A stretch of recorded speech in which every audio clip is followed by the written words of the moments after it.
বন্ধুরা, আমাদের আজকের সিনেমা এমন একজন অসহায় পুরুষকে নিয়ে নির্মিত যার স্ত্রী তাকে রেখে যাকে পায় তার সাথে শুতে চলে যায়। কিন্তু তবুও লোকটি তার স্ত্রীকে কিছু বলতে পারে না, কারণ কিছু বলতে গেলে লোকটির স্ত্রী তাকে ছেড়ে চলে যাবে। তাই সে সব সময় নিজের চোখের সামনে নিজ স্ত্রীকে পরপুরুষের সাথে ফষ্টি করতে দেখেও সব সময় চুপ থাকে।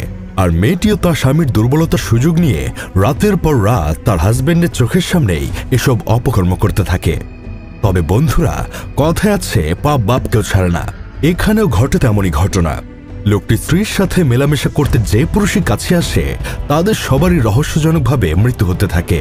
শহরের এসব লুচ্চাদের মৃত্যুর পেছনে কি রহস্য লুকিয়ে রয়েছে?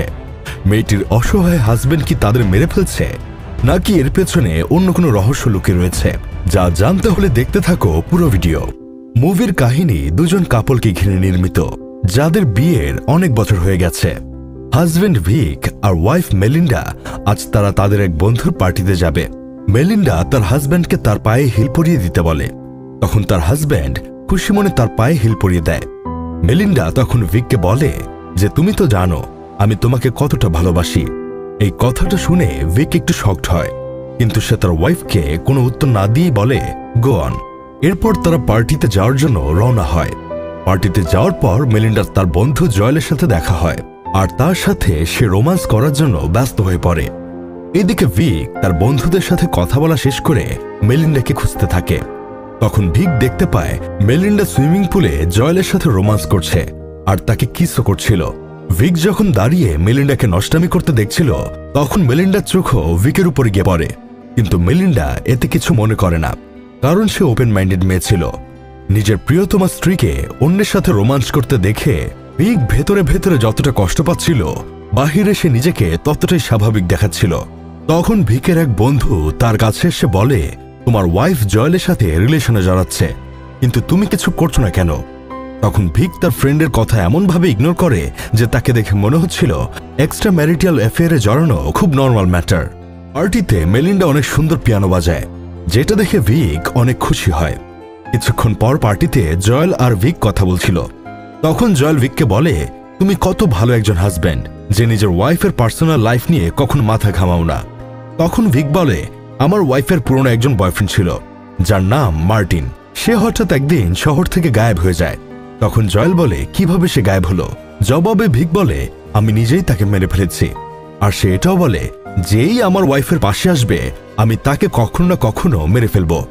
ভিকের এসব কথা শুনে জয়েলের মনে ভয় চেপে বসে, আর সে পার্টি থেকে চলে যায়। তো পার্টি শেষে মেলিন্ডা ভিককে জিজ্ঞেস করে যে তুমি কি জয়েলকে ধমকিয়েছ? তখন ভিক বলে না, আমি কেন তাকে ধমকাতে যাব। তো এরপর তারা বাড়ি ফেরে, আর বাড়িতে আমরা একটা ছোট্ট মেয়েকে দেখি যার নাম ট্রিক্সি। আর ট্রিক্সি আসলে তাদেরই মেয়ে, আর তার দেখাশোনার জন্য তারা একটা বেবি সিটারকে দায়িত্ব দেয়। তখন সে বেবি সিটারের সামনে মেলিন্ডা তার জামা কাপড় চেঞ্জ করে।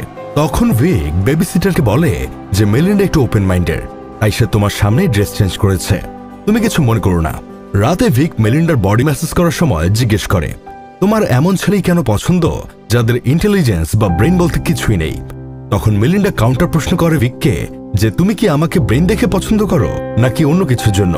মেলিন্ডা বলে আমি এগুলো দেখে ছেলেদের সাথে সম্পর্কে জড়াই না, আমি শুধু সান্ডা দেখে তাদের সাথে এনজয় করার জন্য সম্পর্ক করি। এই বলে মেলিন্ডা তাকে অন্য রুমে গিয়ে ঘুমাতে বলে। এখানে আমরা বুঝতে পারি তারা শুধু নামমাত্র হাজব্যান্ড ওয়াইফ, তাদের মধ্যে রিলেশন খুব ভালো ছিল না। আর ভিক বেশিরভাগ সময় তার মেয়ে ট্রিক্সির সাথে কাটায়। তার মেয়ে ট্রিক্সি অনেক ইন্টেলিজেন্ট, আর সেও জানে যে তার মমের চরিত্রে আলুর দোষ আছে। তো পরের দিন সকালে ভিক তার মেয়েকে স্কুলে রেখে আসতে যায়। তখন তার মেয়ের স্কুল টিচার ক্যালির সাথে ভিকের দেখা হয়, আর তারা দুজন স্কুল ফ্রেন্ড ছিল। ক্যালি ভিককে বলে আমি শুনলাম তুমি নাকি শহরের লোকেদের মেরে ফেলার হুমকি দাও, আর পুরো শহর জেনে গিয়েছে তুমি তোমার ওয়াইফের এক্স বয়ফ্রেন্ড মার্টিনকে মেরে ফেলেছ।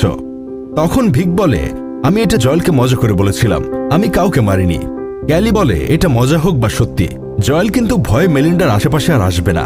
পর ভিক বাড়ি ফিরে এসে দেখে মেলিন্ডা প্রচন্ড রেগে গিয়ে তাকে বলে তুমি আমার বন্ধুকে মারার হুমকি দিয়েছ কেন? তোমার কারণে সে ওই দিন পার্টি ছেড়ে চলে গিয়েছিল। তারপর মেলিন্ডা ভিককে বলে তুমি কালকে জয়েলকে ডিনারে ডাকবে, আর তাকে মারার হুমকি দেওয়ার জন্য তুমি তার কাছে মাফ চাইবে। আর বউয়ের কথা শুনে ভিকও গুড বয়ের মতো জয়েলকে তখন ডিনারে ইনভাইট করে নেয়। ডিনার শেষে জয়েলের সান্ডার গুতুনি খেতে মেলিন্ডা তখন ভিককে বলে, তুমি ট্রিক্সিকে নিয়ে ঘরে যাও আর তাকে গল্প শোনাও, আমি একটু শরীর চর্চা করে আসছি। তো কি আর করা, ভিক তার মেয়েকে অন্য একটি রুমে নিয়ে এসে গল্প শোনাতে থাকে। তখন ট্রিক্সি তার বাবাকে বলে, বাবা এই অপরিচিত লোকটা কে? একে আমার মায়ের সাথে দেখতে একদম ভালো লাগে না। ভিক জবাবে বলে, তুমি এসব নিয়ে একদম ভেবো না। এই বলে সে ট্রিক্সিকে ঘুম পাড়িয়ে দেয়। এরপর ভিক রুম থেকে বের হয়ে দেখে তার ওয়াইফ জয়েলের সাথে রোমান্স করছে। তখন ভিক রান্নাঘরে যেয়ে কিছু প্লেট ফেলে দেয়, আর আওয়াজ শুনে এরা দুজন রুমের বাইরে চলে আসে। তখন ভিক জয়েলের কাছে গিয়ে বলে, আমি তোমার কাছে কোনো মাফ চাইছি না, আর এটা সত্যি যে আমি নিজেই মার্টিনকে হাতুড়ি দিয়ে খুব খারাপভাবে মেরেছিলাম। তখন জয়েল অনেক ভয় পায় আর তাদের বাসা থেকে চলে যায়। পরের দিন মেলিন্ডা, ট্রিক্সি আর ভিক একটি পার্টিতে যায়, আর তখন তাদের সাথে ডন নামের একজন রাইটারের পরিচয় হয়। ডন ভিককে বলে যে আমি মুভির কাহিনী লিখি এবং তোমরা যে ভিডিওটি দেখছো এটাও আমারই লেখা, তা তুমি কি কাজ করো? তখন ভিক তাকে বলে, আমি একজন সফটওয়্যার ইঞ্জিনিয়ার, আমি একটি চিপ বানিয়েছি যেটা ড্রোনে ব্যবহার করা হয়। এখানে কথা বলতে বলতে ডন আর ভিকের মধ্যে ভালো একটা সম্পর্ক হয়ে যায়। ডন ভিককে বলে, আমি শুনেছি তুমি নাকি মার্টিনকে মেরেছ। তখন ভিক বলে, এসব আমি মজা করার জন্য বলেছিলাম, এটা একটা জোক ছিল, তুমি এটা এত সিরিয়াসলি কেন নিচ্ছ? তারপর পার্টিতে ভিক তার ফ্রেন্ড ক্যালির সাথে ডান্স করে, যেটা দেখে মেলিন্ডা অনেক জেলাস ফিল করে। বাড়ি ফেরার সময় গাড়িতে মেলিন্ডা ভিককে বলে, তুমি কি ক্যালির সাথে শুতে চাও? এই কথা শুনে ভিক তার কথায় সায় দেয়। তখন মেলিন্ডা ভিককে সাক করতে গিয়ে তার সান্ডায় কামড়ে দেয়। এতে ভিক চিৎকার করে উঠে মেলিন্ডাকে জিজ্ঞেস করে, তুমি কি করছো? মেলিন্ডা তখন ভিককে বলে, আমি ছাড়া তুমি অন্য কারোর সাথে শুলে আমি তোমাকে মেরে ফেলবো। বন্ধুরা, এখানে আমরা বুঝতে পারি মেলিন্ডার ওপেন মাইন্ডেড, ফ্রি মাইন্ডেড চিন্তাধারা শুধু তার নিজের জন্য প্রযোজ্য, ভিকের জন্য নয়। আচ্ছা যাই হোক, কিছুদিন পরে মেলিন্ডা পিয়ানো ক্লাসে যায় আর তার টিচার চার্লিকে সে তার বয়ফ্রেন্ড বানিয়ে নেয়, আর তারা একসাথে রাত কাটায়। পরদিন সকালে মেলিন্ডা যখন বাড়িতে ফেরে তখন ভিক তাকে বলে, তুমি সারা রাত কোথায় ছিলে? তখন মেলিন্ডা ক্লিয়ার ভাবে বলে দেয় যে সে চার্লির সাথে ছিল আর তারা একসাথে অনেক ভালো সময় কাটিয়েছে। তখন ভিক তাকে বলে, আমাদের একটা মেয়ে রয়েছে, কিছু তো ভাবো আমাদের এই পরিবার নিয়ে। তখন মেলিন্ডা তাকে বলে, এসব বাচ্চা নিয়ে পরিবার গড়ার প্ল্যান তোমার ছিল, আমার নয়, তাই এখন এসব কিছু তুমি মেনটেন করো।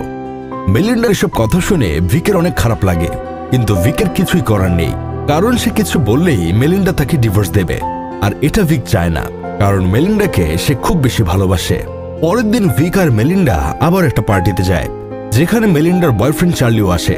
সেখানে চার্লি পিয়ানো বাজায় আর মেলিন্ডা অনেক ডান্স করতে থাকে। এভাবে বেশ রাত হয়ে যায় আর ভিক মেলিন্ডাকে খুঁজতে থাকে। তখন ভিক দেখে মেলিন্ডা তার বয়ফ্রেন্ডের সাথে ইন্টিমেট হয়ে একটি রুম থেকে বের হয়ে আসছে, আর তারপর তারা দুজন সুইমিং পুলে গোসল করতে গিয়ে হেভি রোমান্স করছে। নিজের ওয়াইফকে অন্যের সাথে এসব করতে দেখে ভিক ভেতরে ভেতরে অনেক রেগে যায়, কিন্তু সে কাউকে কিচ্ছু বুঝতে দেয় না। তবে সে সিদ্ধান্ত নেয় সে চার্লিকে মেরে ফেলবে, আর সেই সুযোগটা সে পেয়েও যায়, কারণ তখন সেখানে হঠাৎ বৃষ্টি নামে আর সবাই ঘরের ভেতরে চলে আসে। এই সুযোগটা কাজে লাগিয়ে ভিক চার্লিকে পানির নিচে ডুবিয়ে মেরে ফেলে। তারপর ভিক চুপচাপ ঘরের ভেতর চলে আসে। এদিকে মেলিন্ডা চার্লিকে খুঁজতে এসে দেখে সে মরে পানিতে ভেসে আছে। তখন মেলিন্ডা জোরে চিৎকার করলে সবাই বের হয়ে এসে চার্লির ডেড বডি পানি থেকে উঠায়। তখন সেখানে পুলিশ ইনভেস্টিগেশনের জন্য চলে আসে, আর মেলিন্ডা তখন ভিককেই দোষ দিতে থাকে, আর চার্লিকে ভিকই মেরেছে বলে সে চিল্লাতে থাকে। কিন্তু মেলিন্ডার কথায় তেমন কোনো ক্লু না পেয়ে পুলিশ এটাকে একটা অ্যাক্সিডেন্টাল ডেথ হিসেবে ঘোষণা করে। কিন্তু ডনের মনে একটু সন্দেহ হয়, কারণ সে ভিক আর চার্লিকে একসাথে সুইমিং পুলে দেখেছিল। ডন ভিকের উপর সন্দেহ করতে থাকে। তারপর তারা বাড়ি ফিরে আসে। মেলিন্ডা তার বয়ফ্রেন্ড চার্লির মৃত্যুর কারণে অনেক দুঃখী ছিল। এদিকে মেলিন্ডা তখনও ভিককেই সন্দেহ করতে থাকে। তখন তাকে বলে, কি হয়েছে তোমার? তুমি কি ভাবছো আমি চার্লিকে মেরেছি? মেলিন্ডা তখন বলে, আমি জানি তুমি চার্লিকে মেরেছ, কারণ তুমি আমাকে অনেক ভালোবাসো। আমিও চার্লি ক্লোজ আপ হয়েছিলাম, তাই তুমি জেলাস হয়ে চার্লিকে খুন করেছ। যাই হোক, পরদিন ভিক যখন তার সাইকেল নিয়ে রাইডে বের হয় তখন সে নোটিস করে একটি গাড়ি বেশ কিছুক্ষণ যাবৎ তাকে ফলো করছে। আসলে এই গাড়িতে কিছু প্রাইভেট ডিটেকটিভ ছিল, যাদেরকে সে ডন হায়ার করে এনেছিল ভিকের উপর নজরদারি করার জন্য। তারপর একদিন ভিক সেই ডিটেকটিভকে তার ওয়াইফের সাথে একটি রেস্টুরেন্টে দেখে ফেলে। তখন সেই লোক নিজের পরিচয় একজন সাইকোথেরাপিস্ট হিসেবে দেয়, কিন্তু ভিক তাকে ধরে ফেলে যে এই ব্যক্তি আসলে একজন ডিটেকটিভ। আর ভিক তারপর তার ব্যাংক ট্রানজাকশন চেক করে বুঝতে পারে তার ওয়াইফ ডনকে টাকা দিচ্ছিল ভিকের ব্যাপারে ইনভেস্টিগেশন করার জন্য। তখন ভিক ডনের বাসায় গিয়ে তাকে ধমকায় আর বলে, তোমার কি অধিকার আছে যে তুমি আমার উপর নজরদারি করার জন্য ডিটেকটিভ লাগিয়েছ? ভিক তখন তার সাথে রাগারাগি করে সেখান থেকে বের হয়ে যায়। কিন্তু ভিকের সমস্যা ডন ছিল না, তার সমস্যাই ছিল মেলিন্ডা। আর সে এখন আবার নতুন বয়ফ্রেন্ড বানিয়ে তার সাথে মজা নিচ্ছে। মেলিন্ডার সাথে তার নতুন বয়ফ্রেন্ড টনিকে দেখে ভিকের মনে আবারও রক্তের নেশা জেগে ওঠে। আসলে টনি ছিল মেলিন্ডার কলেজ লাইফের বয়ফ্রেন্ড, আর এই টনির সাথে মেলিন্ডা লাইফের ফার্স্ট ইনভেস্টি করেছিল।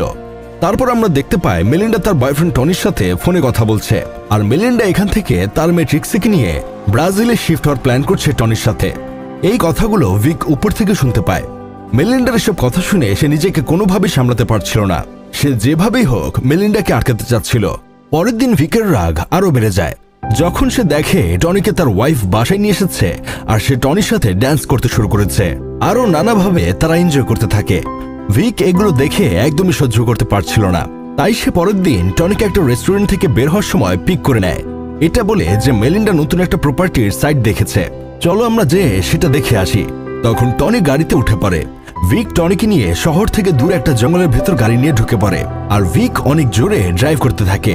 তাই তখন টনি বেশ ভয় পেয়ে মেলিন্ডাকে কল করার চেষ্টা করে, কিন্তু সব মুভির মতো এই মুভিতেও মোবাইলে নেটওয়ার্ক না থাকায় সে কল করতে পারে না। তারপর কিছু দূর যাওয়ার পর ভিক গাড়ি থামায়, আর তারা দুজনে গাড়ি থেকে নেমে যায়। তখন ভিক টনিকে বলে, আমি আর মেলিন্ডা এখানে অনেকবার এসেছি সাইকেলিং করার জন্য। আর ভিকের কথা শুনতে শুনতে টনি হেঁটে একটু সামনে চলে যায়। এই সুযোগে ভিক একটা পাথর উঠিয়ে টনির মাথায় মারে, যার কারণে টনি রাস্তা থেকে নিচে পড়ে যায়, আর একটা পাথরের সাথে আঘাত পেয়ে সেখানে লুচ্চাটা মারা যায়। তো এরপর ভিক নিচে আসে আর টনির পকেট থেকে তার ওয়ালেট বের করে নেয়, আর তাকে একটা পাথরের সাথে বেঁধে নদীতে ডুবিয়ে দেয়। এরপর ভিক বাড়িতে ফিরে মেলিন্ডাকে বলে, আজকাল টনিকে দেখা যাচ্ছে না, কি খবর টনির? মেলিন্ডা তাকে বলে যে আমার সাথেও কিছুদিন হলো তার যোগাযোগ হয়নি। তারপর ভিক তার মেয়ের সাথে মজার মজার খাবার খাচ্ছিল আর নিজেদের মধ্যে চিয়ার্স করছিল। আসলে ভিক যে মেলিন্ডার সব বয়ফ্রেন্ডদের ধরে ধরে খুন করছিল, এসব কিছু তাদের মেয়ে ট্রিক্সি ভালোই বুঝত। পরদিন মেলিন্ডা ভিককে বলে, আমি আর ট্রিক্সি আজ জঙ্গলে পিকনিকে যাব, তুমি কি যাবে আমাদের সাথে? তো ভিক এতে রাজি হয়ে যায়। এরপর তারা সেখানে আসে। তখন ভিক তার উঠানো মেলিন্ডা সব ছবির অ্যালবাম তাকে দেখায়, আর এটা দেখে মেলিন্ডা অনেক খুশি হয়ে যায়, আর তার হাজব্যান্ডকে বলে, তুমি আসলেই আমাকে অনেক ভালোবাসো, আমি যা কিছুই করি না কেন তুমি সব কিছু মেনে নাও। আর এসবে মেলিন্ডা সেখানে অনেক ইমোশনাল হয়ে পড়ে। এসব কথা শুনে ভিকও খুশি হয়ে যায়, কিন্তু তখনই ভিক দেখতে পায় তার মেয়ে ট্রিক্সি নদীর পাশে চলে গেছে, আর ভিক তাকে আনার জন্য নদীর পাশে গিয়ে দেখতে পারে টনির ডেড বডি ফুলে যাওয়ার কারণে পানির উপরে ভেসে উঠেছে। তখন ভিক ভাবে এখানে থাকা ঠিক হবে না, তাই সে মেলিন্ডা আর ট্রিক্সিকে নিয়ে সেখান থেকে বাড়ির উদ্দেশ্যে রওনা হয়। কিন্তু ভিক তখন ইচ্ছে করে সেখানে মেলিন্ডার একটা ওড়না রেখে আসে। বাড়িতে আসার পর মেলিন্ডা ভিকের সাথে ইন্টিমেট হয়, আর অনেকদিন পর ভিকের মনে হয় মেলিন্ডা হয়তোবা বদলে গেছে। পরের দিন সকালে মেলিন্ডা ঘুম থেকে ওঠার আগেই ভিক সেই জায়গায় যায়। তার কিছুক্ষণ পরে মেলিন্ডা ঘুম থেকে উঠে ভিককে খুঁজতে খুঁজতে তার স্নেল রুমে চলে আসে, আর সেখানে সে একটা বক্সের ভেতর টনির ওয়ালেট খুঁজে পায়। এটা দেখে মেলিন্ডা বুঝে যায় যে তার হাজবেন্ড টনিকে মেরে ফেলেছে। তখন সে সাথে সাথে ডনকে ফোন করে সব বলে দেয়। অন্যদিকে ভিক যখন লাশটাকে পানির ভেতর ডুবানোর চেষ্টা করছিল, তখন সেখানে ডন চলে আসে আর ভিককে বলে, তুমি ওখানে কি করছো? তখন ভিক বলে, আমার ওয়াইফের ওড়না হারিয়ে গেছে, আমি সেটা খুঁজতে এখানে এসেছি। তখন ডন বলে, ওড়না তো আমার কাছে। আর তখন সে পানির ভেতর টনির লাশ দেখতে পায় এবং ভয় পেয়ে সেখান থেকে পালাতে নেয়। তখন ভিকও তার সাইকেল নিয়ে ডনের পিছু নেয়, আর ডন পুলিশকে মেসেজ করতে নিলে তার ফোন হাত থেকে পড়ে যায়, আর সে মেসেজ করতে পারে না। এদিকে ভিক শর্টকাট রাস্তা নিয়ে ডনকে ধরার চেষ্টা করে, আর সে ডনের গাড়ির সামনে চলে আসে। তখন ডন ভিককে বাঁচানোর জন্য নিজের গাড়ির কন্ট্রোল হারিয়ে নদীতে পড়ে সেখানেই অ্যাক্সিডেন্টলি মারা যায়। অন্যদিকে মেলিন্ডা কান্না করতে করতে তার ব্যাগ গোছাতে থাকে, কারণ সে এখান থেকে চলে যাবে। তখন তার মেয়ে ট্রিক্সি সেই ব্যাগ বাইরে সুইমিং পুলে ফেলে দেয়, আর এটা দেখে মেলিন্ডা যখন তাকে বলে, তুমি এটা কেন করলে? তখন ট্রিক্সি উত্তর দেয়, আমি চাই তুমি আর বাবা একসাথে থাকো। যা শুনে মেলিন্ডার মন পাল্টে যায়। কিছুক্ষণ পর ভিক বাসায় এসে মেলিন্ডাকে জিজ্ঞেস করে কি হয়েছে। তখন মেলিন্ডা বলে, কই কিছু না তো। মেলিন্ডা আসলেই পাল্টে গিয়েছিল, আর সে সব জানার পরও ভিককে কিছুই বলে না। স্নেল রুম থেকে টনির যে ওয়ালেটটা পেয়েছিল সেটাও মেলিন্ডা পুড়িয়ে ফেলে যাতে কোনো প্রমাণ না থাকে। আর মেলিন্ডা এটা বুঝতে সক্ষম হয়েছিল যে ভিকের মতো কেউই তাকে ভালোবাসবে না। তারপর থেকে মেলিন্ডা তার পরিবার নিয়ে সুখী জীবন শুরু করে, আর এই মুভিটার এখানেই হ্যাপি এন্ডিং হয়।